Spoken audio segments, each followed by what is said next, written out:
दोस्तों, अगर आप रेंट पर रहते हैं या आपकी कोई अपनी प्रॉपर्टी है और आपने उसे रेंट पर दे रखा है, तो आपने ज़रूर रेंट एग्रीमेंट साइन किया होगा। एक रेंट एग्रीमेंट एक एग्रीमेंट होता है जो लैंडलॉर्ड और टेनेंट के बीच में एग्जीक्यूट होता है और जिसके थ्रू वो टर्म्स एंड कंडीशंस डिसाइड होती हैं जिनके बेसिस पर मकान मालिक किराएदार को अपने घर में रहने का राइट देता है, यानी कि अपना घर रेंट पर देता है। तो आज की वीडियो में हम आपको बताएंगे कि कैसे रेंट एग्रीमेंट बनाया जाता है, रेंट एग्रीमेंट क्या होता है, रेंट एग्रीमेंट क्यों ज़रूरी होता है और रेंट एग्रीमेंट बनाते टाइम किन किन बातों को ध्यान में रखना चाहिए। तो चलिए स्टार्ट करते हैं। नमस्कार दोस्तों, मैं विदिशा चौधरी व्यापार मंच में आपका स्वागत करती हूँ। अगर आप हमारे चैनल पर नए हैं तो हमारे चैनल को सब्सक्राइब करना ना भूलें एंड साथ ही प्रेस कर दीजिए इस बेल आइकन को भी। दोस्तों, एक रेंट एग्रीमेंट एक ऐसा एग्रीमेंट होता है जो दो पार्टीज़ के बीच में एग्जीक्यूट किया जाता है और ये दो पार्टीज़ होती हैं लैंडलॉर्ड एंड टेनेंट, यानी कि मकान मालिक और किराएदार। इस रेंट एग्रीमेंट के द्वारा मकान मालिक किराएदार को राइट्स देता है कि वो उसकी प्रॉपर्टी को यूज़ कर सके एक निश्चित समय के लिए और उसके बदले किराएदार मकान मालिक को रेंट पे करता है। दोस्तों, रेंट एग्रीमेंट रेजिडेंशियल या कमर्शियल प्रॉपर्टीज़ के लिए बनाए जाते हैं। इन एग्रीमेंट में सारी कंडीशंस लिख दी जाती हैं, दोनों पार्टीज़ के राइट एंड ऑब्लिगेशंस डिफाइन कर दिए जाते हैं जिससे कि कोई झगड़े के चांसेस ना हो। आइए सबसे पहले जानते हैं कि कौन कौन सी टर्म्स हैं जो रेंट एग्रीमेंट में ज़रूर होनी चाहिए। सबसे पहला आता है ड्यूरेशन। एक रेंट एग्रीमेंट में साफ साफ ये मेंशन होना चाहिए कि ये एग्रीमेंट कब से इफेक्टिव है और कब तक वैलिड है। उस रेंट एग्रीमेंट का पीरियड क्लियरली डिफाइन होना चाहिए उस रेंट एग्रीमेंट में। दूसरा जो अहम पार्ट आता है वो है रेंट। एक रेंट एग्रीमेंट में साफ साफ ये मेंशन होना चाहिए कि जिस प्रॉपर्टी के रिस्पेक्ट में रेंट एग्रीमेंट बन रहा है उसका रेंट कितना होगा, ये रेंट अमाउंट किस डेट तक पे करना होगा और इसमें क्या क्या इंक्लूड होगा, जैसे कि टैक्स या प्रॉपर्टी मेंटेनेंस, ये इस रेंट अमाउंट में इंक्लूड होगा या ये अलग से पे करना होगा। जो तीसरा अहम पार्ट आता है दोस्तों वो आता है डिपॉजिट। रेंट एग्रीमेंट में क्लियरली मेंशन होना चाहिए कि कितना सिक्योरिटी डिपॉजिट आपको जमा करना होगा किराएदार को और वो डिपॉजिट रेंट में एडजस्ट होगा या रिफ़ंड किया जाएगा। रिफ़ंड किया जाएगा तो कैसे रिफ़ंड किया जाएगा और कितने दिनों के अंदर अंदर रिफ़ंड किया जाएगा। अगला जो अहम पार्ट आता है वो है टर्म्स ऑफ यूज़। एक किराएदार किस पर्पज़ के लिए ओनर की प्रॉपर्टी को यूज़ कर सकता है ये भी साफ साफ मेंशन होना चाहिए रेंट एग्रीमेंट में। क्या वो प्रॉपर्टी सिर्फ रेजिडेंशियल पर्पज़ के लिए यूज़ हो सकती है या फिर वो प्रॉपर्टी सिर्फ कमर्शियल पर्पज़ के लिए यूज़ हो सकती है, ये साफ साफ मेंशन होना चाहिए। अगला जो इम्पोर्टेंट पॉइंट आता है वो आता है यूटिलिटीज़ का। दोस्तों, कौन सी यूटिलिटीज़ रेंट में इंक्लूडेड होगी और किसके लिए किराएदार को सेपरेटली पे करना होगा, ये रेंट एग्रीमेंट में साफ साफ मेंशन होना चाहिए। नेक्स्ट आता है इंश्योरेंस का। अगर दोस्तों प्रॉपर्टी कमर्शियल है तो प्रॉपर्टी का इंश्योरेंस कौन करवाएगा, ओनर कराएगा या किराएदार कराएगा, ये भी रेंट एग्रीमेंट में क्लियरली मेंशन करना ज़रूरी है। नेक्स्ट पॉइंट आता है रिपेयर एंड मेंटेनेंस। दोस्तों, रेंट एग्रीमेंट में क्लियरली ये मेंशन होना चाहिए कि रिपेयर एंड मेंटेनेंस कौन पे करेगा, लैंडलॉर्ड पे करेगा या टेनेंट पे करेगा। तो दोस्तों, ये तो हमने आपको बता दिया कि क्या क्या एलिमेंट्स हैं जो एक रेंट एग्रीमेंट में ज़रूर होने चाहिए। आइए अब जानते हैं कि एक रेंट एग्रीमेंट में क्या क्या कंटेंट होना चाहिए। किसी भी एग्रीमेंट में लैंडलॉर्ड और टेनेंट या फिर उनके एजेंट्स के नाम और एड्रेस होने चाहिए। अगर आप दोनों के पेन मेंशन कर सकते हैं तो बड़ी अच्छी बात है। प्रॉपर्टी का क्लियर डिस्क्रिप्शन होना चाहिए। रेंट का अमाउंट कितना होगा, ड्यू डेट्स क्या होंगी पेमेंट के लिए, कोई ग्रेस पीरियड होगा कि नहीं होगा, लेट पेमेंट चार्जेस होंगे कि नहीं होंगे, रेंट पेमेंट का मोड क्या होगा। अगर आप एग्रीमेंट को टाइम से पहले टर्मिनेट करते हैं तो उसका मेथड या उसका प्रोसेस क्या होगा, कितना सिक्योरिटी डिपॉजिट पे करना होगा, किस अकाउंट में पे करना होगा, सिक्योरिटी डिपॉजिट को रिफ़ंड करने की क्या प्रोसेस होगा, यूटिलिटीज़ जो भी होंगी जो लैंडलॉर्ड द्वारा फर्निश की जाएंगी उनके लिए चार्जेस सेपरेट होंगे या रेंट में इंक्लूड होंगे, जो फैसिलिटीज़ होंगी प्रीमाइसेस की वो टेनेंट यूज़ कर पाएगा कि नहीं, जैसे कि swimming pool, security system etcetera. जो भी रूल्स एंड रेगुलेशंस होंगे वो क्या होंगे, नॉइज़ रूल्स, और अगर वॉयलेट होता है तो वॉयलेशन की पेनल्टीज़ क्या होंगी। आइडेंटिफिकेशन ऑफ पार्किंग, अगर पार्किंग अवेलेबल है तो डेजिग्नेटेड पार्किंग स्पेस जो भी होगा, कैसे अगर उसमें कुछ प्रोसीजर है या कोई इमरजेंसी रिक्वेस्ट है तो कैसे टेनेंट उसको रिपेयर करा सकता है या कैसे वो हैंडल की जाएंगी चीज़ें। तो दोस्तों ये कंटेंट है जो होना चाहिए। कंटेंट क्या होना चाहिए ये हमने बता दिया, ज़रूरी एलिमेंट्स क्या होने चाहिए ये भी हमने बता दिया। आइए अब एक गो थ्रू कर लेते हैं एक रेंट एग्रीमेंट के फॉर्मेट को, जिससे आपको क्लियरली समझ आ जाएगा कि रेंट एग्रीमेंट में क्या क्या होना चाहिए और कैसे होना चाहिए। देखिए rent agreement, this rent agreement is made and executed eight, यहाँ पर आप वो प्लेस मेंशन करेंगे जहाँ पर आप रेंट एग्रीमेंट बना रहे हैं। ऑन दिस, इसके बाद डेट, जो भी डेट होगी।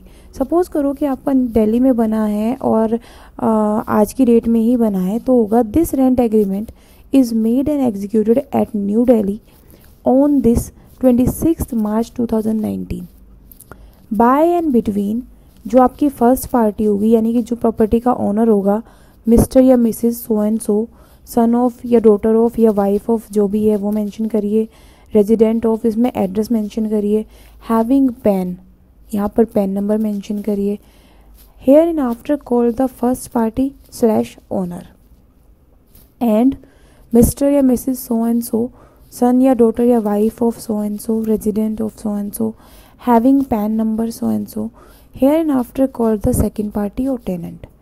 इसके बाद नीचे एक मेंशन कर दे, each party shall hereinafter be individually refer to as party and collectively refer to as parties. यानी नीचे इस पूरे एग्रीमेंट में जहाँ हम एक पार्टी की बात करेंगे वहाँ पर पार्टी मेंशन करेंगे, जहाँ पर दोनों की बात की जाएगी वहाँ पर आप पार्टीज़ कह के मेंशन करेंगे। Whereas the first party is the legal owner and in lawful position of property, जो भी प्रॉपर्टी है सिचुएटेड एज, उसकी लोकेशन आप यहाँ पर मेंशन कर दीजिए।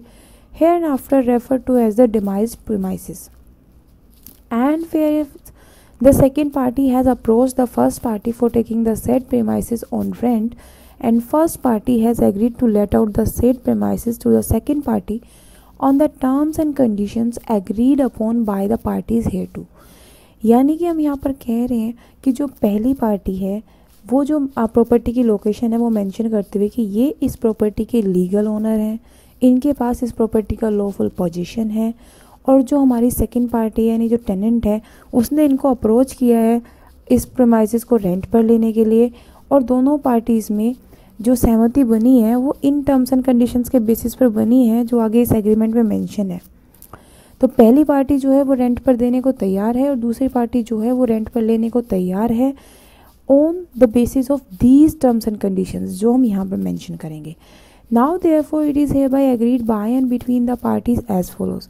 तो दोनों पार्टियों के बीच में आपसी सहमति से ये टर्म्स एंड कंडीशंस डिफाइन हुई है। पहली आती है, this rent agreement shall commence with effect from, जो भी डेट होगी वो मेंशन कर दीजिए, and shall be for a period of 11 months। Thereafter the same may be extended further on mutual consent of both the parties. यानी कि ये rent agreement इस डेट से शुरू होगा और ये 11 महीनों तक रहेगा। इसके बाद इस एग्रीमेंट को एक्सटेंड किया जा सकता है अगर दोनों पार्टीज़ की सहमति होती है तो। नेक्स्ट जो क्लोज रहेगा वो रहेगा, the second party shall pay to the first party as rent the sum of rupees, जो भी रेंट अमाउंट होगा वो आप यहाँ पर मेंशन कर देंगे per month, due and payable monthly in advance on the 5th day of each month during the term of this agreement. यहाँ पर हम कह रहे हैं कि सेकेंड पार्टी को फर्स्ट पार्टी को ये रेंट का अमाउंट पे करना होगा हर महीने, और ये हर महीने की 5वीं तारीख को एडवांस में ड्यू हो जाएगा और पे करना होगा। आप यहाँ पर 5वें के बजाय 7 दिन कर सकते हैं, 8 दिन कर सकते हैं, जो भी आपको म्यूचुअली डिसाइड हो वो आप यहाँ पर मेंशन कर दीजिए। नेक्स्ट जो क्लोज आता है वो आता है सिक्योरिटी डिपॉजिट का। द सेकेंड पार्टी है बाय एग्रीज टू पे a security deposit of rupees इतने, जो अमाउंट होगा वो आप यहाँ पर मेंशन कर दीजिए, to be refunded upon vacating, returning the keys to the first party and termination of this contract according to other terms herein agreed. This deposit will be held to cover any possible damage to the property. No interest will be paid on this money and in no case will it be applied to back or further rent, future rent. It will be held intact by first party until at least 30 working days after tenants have vacated the property. At that time, Landlord will inspect the premises thoroughly and assess any damages or needed repairs. This deposit money minus any necessary charges for missing या dead light bulbs, repairs, cleaning, etc. will then be returned to tenant with a written explanation of deductions within 60 days after they have vacated the property. दोस्तों इस close में हमने कहा कि जो second party है वो इतना जो भी अमाउंट है उसका सिक्योरिटी डिपॉजिट जो है वो फर्स्ट पार्टी को दे रही है। ये सिक्योरिटी डिपॉजिट फर्स्ट पार्टी जो है वो रिटर्न करेगी जब ये एग्रीमेंट का टर्मिनेशन होगा या फिर जब ये लोग प्रॉपर्टी को वैकेट करेंगे, जो भी पहले होगा। ये जो डिपॉजिट है ये इसलिए दिया गया है ताकि अगर प्रॉपर्टी को कोई डैमेज हो उसको इससे सेट ऑफ करा जा सके। इस डिपॉजिट पर कोई इंटरेस्ट नहीं पे किया जाएगा और इसको किसी भी पुराने बचे हुए बकाया रेंट या किसी भी फ्यूचर रेंट में एडजस्ट नहीं किया जाएगा। यहाँ पर हमने ये भी बताया है कि अगर प्रीमाइसेस में कुछ डैमेज होता है या कुछ रिपेयर की ज़रूरत होती है तो उसको इस डिपॉजिट में से उसका अमाउंट माइनस कर दिया जाएगा और फिर ये डिपॉजिट रिटर्न करा जाएगा। कितने दिनों में आप ये डिपॉजिट रिटर्न करेंगे ये भी आप यहाँ पर मेंशन कर दीजिए, जैसे यहाँ पर हमने 60 डेज किया है। नेक्स्ट आता है the second party shall have to pay the electricity bills, water charges etcetera during tenancy tenure as per the bills received और एज एप्लीकेबल। अगर इलेक्ट्रिसिटी चार्जेस या फिर वाटर चार्जेस के लिए आपके किराएदार को अलग से पे करना होगा तो आप ये चीज़ यहाँ पर मेंशन कर दीजिए। नेक्स्ट आता है that the second party shall use the said tenanted premises for carrying on its business purpose और for its residence purpose only. अगर वो रेजिडेंस के लिए है तो आप रेजिडेंस कर दीजिए, अगर वो बिजनेस पर्पस के लिए आप मतलब कमर्शियल प्रॉपर्टी आपने लेट आउट करी है तो आप यहाँ पर कमर्शियल पर्पस कर दीजिए। मतलब जो भी पर्पस है वो आप क्लियरली यहाँ पर मेंशन करेंगे। नेक्स्ट आता है that this agreement may be terminated by any party by giving 30 days advance notice in writing. यानी कि इस एग्रीमेंट को कोई सी भी पार्टी टर्मिनेट कर सकती है बट उसको 30 दिन का एडवांस में एक रिटर्न में नोटिस देना होगा। नेक्स्ट आता है that the second party will be liable to pay for any breakage, damage in fittings and fixtures during the period of tenancy. ये आप दोनों पार्टीज़ के बीच में म्यूचुअली देख लीजिए, अगर ऐसा कोई बनती है सहमति तो आप ये कह सकते हैं कि जो भी ब्रेकेज होगा या डैमेज होगा फिटिंग एंड फिक्सचर्स में वो किराएदार की जिम्मेदारी होगी, वो उसको ठीक करा के देगा। That after the expiry of tenancy period, the second party will hand over the vacant possession of the said tenanted premises to the first party। कि भाई जैसे ही आपका ये रेंट एग्रीमेंट का जो ड्यूरेशन है वो ख़त्म होगा उसके बाद सेकंड पार्टी वैकेंट का जो इसका आपकी जो प्रॉपर्टी होगी प्रीमाइसेस होगा उसको वैकेंट करके उसका पोजीशन फर्स्ट पार्टी को दे देगा। That the second party shall allow the first party or his or her agent at convenient time during the day to enter into the said property to inspect the condition or to get all defects repair। अगर कोई ऐसा है कि जो second party को वो कराना है, ठीक कराना है, सॉरी जो फर्स्ट पार्टी को रिपेयर करानी है तो सेकंड पार्टी अलाउ करेगी फर्स्ट पार्टी को या उनके एजेंट को, जिससे वो दिन के समय में जो भी कन्वीनियंट टाइम है उस टाइम आके वो इंस्पेक्शन कर सकें और उसको रिपेयर कर सकें। और अगर वैसे नॉर्मली आप ये चाहते हैं कि जो ओनर है वो विज़िट करे टाइम टू टाइम तो आप ये क्लोज भी डाल सकते हैं। नेक्स्ट आता है that the second party shall not sublet the said property to any other person with rent और विदाउट रेंट। यानी कि जो आपकी प्रॉपर्टी है उसको किराएदार आगे किसी को किराए पे या बिना किसी किराए के लेट आउट नहीं कर सकता, रेंट पे नहीं दे सकता। अगला आता है कि that in case of non payment of rent और on breach of any conditions mentioned here above the first party can get the above said property vacated from the second party before the expiry of the tenancy. अगर किराएदार rent पे नहीं करेगा या फिर जो ये कंडीशंस हमने मेंशन करी हैं इनमें से कोई कंडीशन ब्रीच करेगा तो फर्स्ट पार्टी के पास ये राइट होगा कि वो अपनी प्रॉपर्टी खाली करा ले। नेक्स्ट आता है that the second party shall not create any type of nuisance in the said property और एनी पार्ट देयर ऑफ और in the properties near by. मतलब जो किराएदार है वो शरीफों की तरह वहाँ रहेगा, कोई शोर शराबा, कोई आफती काम वहाँ नहीं करेगा। नेक्स्ट आता है next and last that any litigation arising in the connection of with the demise premises shall be subject to the jurisdiction of the competent court in, जो भी लोकेशन आप रखना चाहें वो आप रख दीजिए। यानी अगर इस रेंट एग्रीमेंट या इस रेंट टाइम पे कोई भी अगर लिटिगेशन अराइज होती है या कोई भी डिस्प्यूट अराइज होता है तो वो दिल्ली की कोर्ट में या जो भी लोकेशन आप यहाँ डालना चाहते हैं वो डाल दीजिए, वहाँ की कोर्ट में उसके बारे में उसका जुरिडिक्शन में वो डिसाइड होगा। लास्ट में जो लास्ट की लाइन होती है, in witness whereof the parties hereto have hereunto set and subscribe their respective hands the day and the year hereinabove written signed and delivered by the within named in the presence of witness. यहाँ पर आप दोनों parties के sign हो जाएंगे और 2 witness के sign हो जाएंगे। तो दोस्तों ये था रेंट एग्रीमेंट का पूरा फॉर्मेट जो हमने आपको समझाया। आइए अब जानते हैं कि रेंट एग्रीमेंट कितने टाइम का होता है। दोस्तों आपने देखा होगा कि मोस्टली केसेस में रेंट एग्रीमेंट 11 महीनों का होता है। ऐसा क्यों?